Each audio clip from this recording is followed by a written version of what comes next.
কেটা কইব দেখুন এখন তো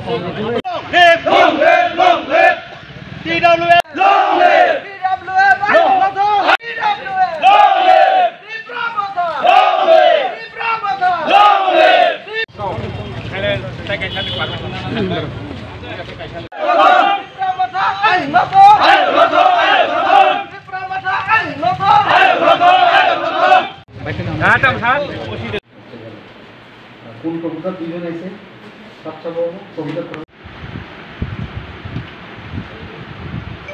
প্রার্থী দিতে যাচ্ছি। কোন কোন আসন আমরা 3 নম্বর ওয়ার্ডে আমাদের মিসেস সেবা কলই এবং 4 নম্বর ওয়ার্ডে আমাদের অনিমেষ দেববর্মা এবং 15 নম্বর ওয়ার্ডে আমাদের রিঙ্কু মক এবং আমরা আশাবাদী তাদেরকে নিয়ে।